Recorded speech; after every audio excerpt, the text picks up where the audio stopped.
Mon podcast IMO. Bienvenue dans ce nouvel épisode de mon podcast IMO, le seul podcast quotidien 7 jours sur 7 sur l'immobilier en France. Vous nous retrouvez sur toutes les plateformes. Chaque jour, un focus sur l'immobilier avec un invité. Aujourd'hui, notre invité, c'est Arnaud Groussac. Bonjour Arnaud. Bonjour Frédéric. Ravi de vous retrouver une nouvelle fois. Vous êtes, je le rappelle, le fondateur de Patrimoine Store. Patrimoine Store, c'est sur Internet, c'est une plateforme qui accompagne, qui aide, qui conseille et qui suit les investisseurs immobiliers. C'est ça. Avec vous, aujourd'hui, nous allons nous intéresser à deux thèmes véritablement d'actualité en ce moment, aux inondations et à la sécheresse. La sécheresse, c'est inhérent à l'été, c'est pas nouveau. Les inondations, il y en a de plus en plus. Ma première question, Arnaud, c'est lorsqu'on veut investir, comment est-ce qu'on peut anticiper ce type de problème naturel au moment de l'achat? Alors, ça, c'est une très bonne question. Ce qui est important à comprendre en France aujourd'hui, c'est que vous soyez locataire ou acquéreur, vous avez tout le temps l'obligation, chez votre notaire, c'est une obligation absolue, d'être informé sur l'ensemble des risques. Alors effectivement, on parle d'inondation et de sécheresse, mais il y en a beaucoup plus, hein. Il peut y avoir les risques technologiques, les risques sismiques, etc. Et c'est une obligation d'être informé sur l'ensemble de ces sujets pour acheter vraiment en toute connaissance de cause. Et vous avez même des classifications suivant l'ensemble des risques avec des couleurs qui vous donnent le risque dans lequel vous allez acheter. Et c'est vrai que c'est une thématique assez drôle parce que on a des comportements d'achat finalement qui sont très particuliers. Et le Covid aujourd'hui, avec beaucoup de gens qui veulent investir par exemple au bord de la mer, ben, les gens ont tendance à, dans l'équation bénéfice-risque, effectivement, à minorer le risque pour se dire qu'ils ont vu mer. Et il y a un chiffre qui est quand même assez incroyable en France, hein, c'est qu'aujourd'hui, vous avez à peu près 3,7 millions de logements qui sont situés dans des zones à risque dans l'Hexagone. Donc ça fait presque, potentiellement, si on multiplie par deux, presque 7 millions de personnes qui peuvent être dans des zones dites à risque. C'est véritablement énorme et puis on est d'accord, avoir, une propriété, principale ou secondaire, les pieds dans l'eau, c'est sympa. Lorsque l'eau, elle arrive jusqu'au-dessus de la tête, ça commence à poser un vrai problème. Alors concrètement, vous, ce que vous conseillez, c'est quoi? C'est de se dire: «OK, cet endroit me plaît beaucoup, il est charmant, il est super, mais j'ai quand même de très, très gros risques et ces risques ne seront pas forcément 100 couverts par l'État, par les assurances» et puis quand bien même ça change, beaucoup une vie lorsqu'on est victime d'une inondation. C'est exactement ça. Finalement, dans l'impulsion d'achat, on a souvent tendance à se dire que bon, c'est pas grave, on verra bien. Et en fait, il y a plusieurs études qui montrent, et c'est assez drôle, que finalement, plus un sinistre passé est lointain, euh, moins ça a d'incidence sur les prix et sur les comportements d'achat. Si on prend un exemple, pas forcément du bord de la mer, mais d'une ville, par exemple, qui a eu des inondations, ben, si l'inondation est passée il y a 30 ans, quelle que soit son ampleur, ben, finalement, c'est oublié. Et on oublie le fait que ça puisse se reproduire. Et en fait, dans le comportement d'achat, les causes principales qui sont données à ça, c'est que finalement, on a souvent des biens qui nous plaisent et qu'on se dit qu'on est assuré et donc on peut quand même acheter. Ben non, justement, aujourd'hui, les catastrophes naturelles coûtent extrêmement cher. Pour vous redonner quand même un autre chiffre qui est important, depuis 2001, il y a eu en France, donc métropole et dom-tom confondus, 2000 catastrophes naturelles recensées.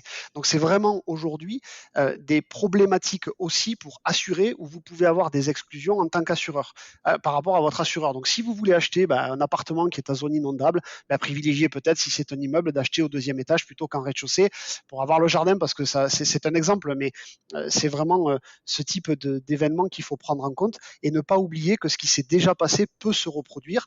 Et le gouvernement l'a d'ailleurs extrêmement bien compris, puisque depuis cette année, ils veulent vraiment aider les régions pour augmenter la prévention de ces risques et s'adapter aux nouveaux enjeux climatiques. Et donc en 2021, l'ensemble des aides pour les régions, pour s'adapter aux enjeux climatiques, vont être doublées pour réduire la vulnérabilité des habitations. Donc on voit bien que c'est un mouvement de fond et que des catastrophes passées comme Xynthia ont profondément marqué aussi les pouvoirs publics et les assureurs, et qu'aujourd'hui tout le monde est beaucoup plus vigilant.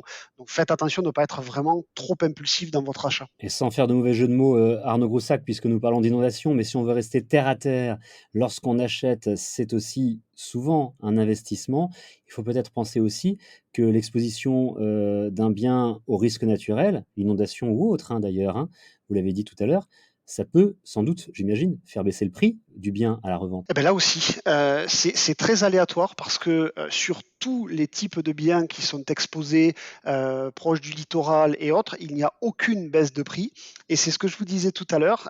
Si jamais un sinistre est très récent, là, en moyenne à peu près sur le territoire, sur les villes qui ont été touchées, on note dans les 2 années qui suivent une baisse de 10 à 12% des prix des biens dans les zones touchées. Et au bout de 5 ans, on constate un retour à la normale. Donc c'est quand même assez impressionnant finalement, cette mise de côté du risque et du sinistre malgré l'information, puisqu'aujourd'hui, jamais les acquéreurs n'ont été autant informés. Mais c'est vrai qu'en comportement d'achat, et nous on le voit avec nos clients, finalement l'état des risques naturels et technologiques qui est fourni et au compromis et à l'acte notarié, il est passé très vite et signé très vite en disant c'est pas grave, de toute façon c'est bon. Et justement, c'est un formidable moyen d'information parce qu'en plus, ça vous classifie de 1 à 5 et ça vous permet d'avoir votre zone, y compris pour la sismicité. En France, on a quelques zones comme La Rochelle, par exemple, qui sont un peu plus soumises, ou les Pyrénées, mais ne l'occultez pas parce que finalement, ça peut revenir, c'est ce que je vous disais tout à l'heure, et on constate que finalement, il y a très peu de baisse de prix, sauf dans la suite, dans les 2 ans qui suivent un sinistre. Alors d'un côté, c'est rassurant, d'un autre côté, il faut bien se dire que, hélas, on a souvent la mémoire courte, surtout, dans ces cas-là, mais aussi, une fois de plus, hélas, ces sinistres naturels et technologiques, il y a de fortes chances pour qu'ils se multiplient dans les années à venir, donc faut peut-être faire attention. Finalement, c'est ça, en fait, votre conclusion, Arnaud Groussac, c'est: faites attention et ne fonctionnez pas qu'au coup de cœur. Regardez l'historique et un petit peu au-delà de 5 ans. C'est exactement ça, que ça soit pour un achat de terrain pour faire reconstruire, vérifiez bien le risque argile, adaptez votre maison pour l'inondation. Enfin, il y a plein de risques qui existent, mais justement, ne faites pas trop d'impulsion sur l'achat. Soyez très vigilant des risques présents. Et si, en connaissance de cause, les risques présents, vous avez un bien qui peut quand même passer au travers parce qu'il est en étage ou autre, à ce moment-là, allez-y, mais au moins vous serez informé. Donc oui, justement, ne faites pas preuve d'impulsivité, informez-vous et regardez. Merci beaucoup pour tous ces conseils qui sont véritablement d'actualité et qui, hélas, risquent de l'être de plus en plus. Arnaud Groussac, je rappelle que vous êtes le fondateur de Patrimoine Store. Merci beaucoup. Merci beaucoup et à bientôt sans doute pour un nouvel épisode de mon podcast IMO. Le prochain épisode, en tout état de cause, c'est demain avec une nouvelle interview. Mon podcast IMO, c'est tous les jours, 7 jours sur 7, sur toutes les plateformes de podcast. Abonnez-vous, commentez et partagez. Mon podcast IMO.